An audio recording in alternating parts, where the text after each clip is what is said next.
Hey, I want to encourage you that Psalm 512 is pertinent for us as much as it was for ancient Israel, the audience for which it was written. It's actually an exclamation. It's a song, and it's a beautiful indicator of what God possesses and provides and supplies to us, and what we have a right and entitlement to receive. And by entitlement, I don't mean that sense of entitlement where we strut around and we're overly demanding and narcissistically assuming it's all about us. It's not. But this verse just shows what God will provide.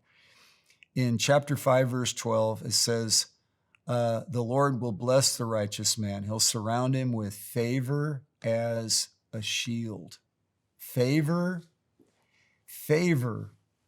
is a joyous idea.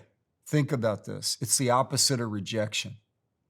Favor is the opposite of disapproval. Favor is all about opportunity. It's all about inclusion and joyous involvement. God empowers us to go in life with our heads held high, with a confidence that what he begins, he'll sustain and bring to completion, and that he'll surround us with favor. And it's like a shield. A shield, I like automobiles more than motorcycles. I fell off so many motorcycles as a kid. It just wasn't for me. Now, some people can ride a motorcycle all their lives and never have a wreck. But to me, it's like you're going down the highway on a lawn chair, 70 miles per hour. And now you're surrounded by tractor trailers and Grandma Minnie on their cell phones. So I like the shield of quarter panels and a bumper and a hood and an airbag and the doors with bars in them.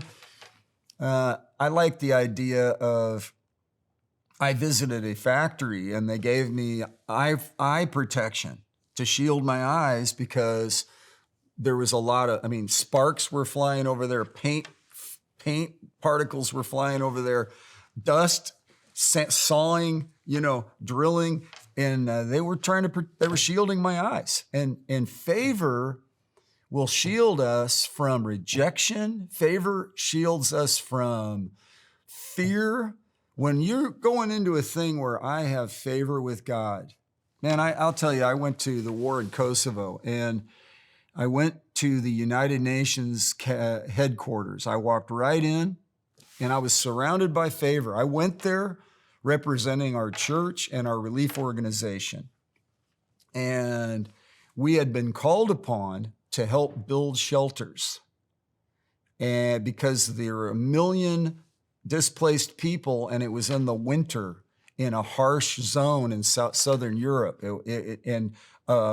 Canvas tents were not going to be able to sustain these people. There was going to be, it was hazardous. They needed to have warmth. So we actually went and built more substantial shelters with an R value so that they could retain heat. We put flooring in them. We put wood-burning stoves in them. That kind of thing to help people to survive the winter.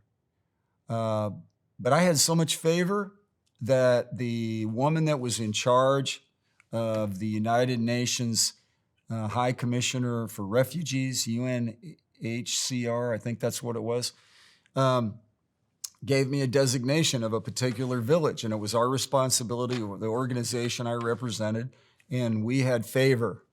And when we went there, there was so much need. It was so many people, so many of the male population had been killed, and the economy was disrupted.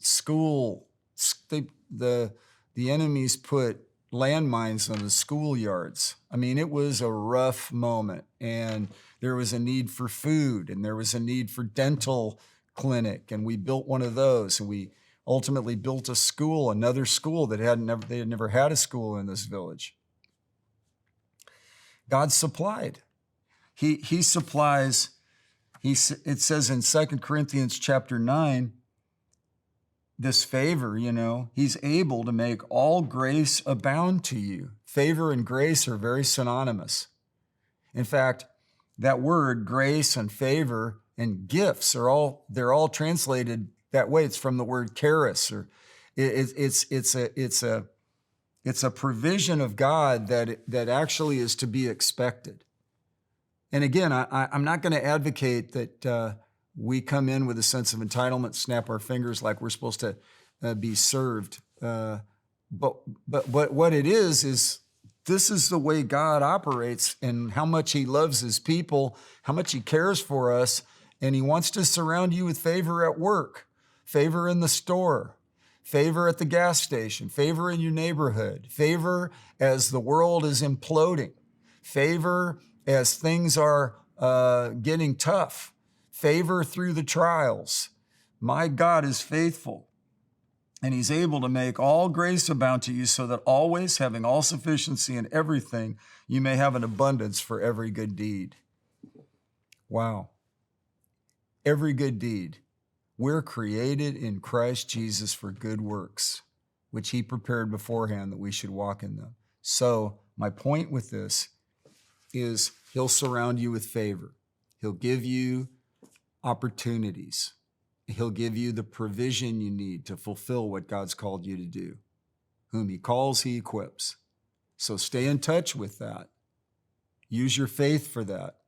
Be willing to believe that, and fight the good fight of faith over that. Don't let the devil pull that out of your life. Don't get a complex that's unbiblical. Just go. It says there'll be persecution, but you're surrounded with favor.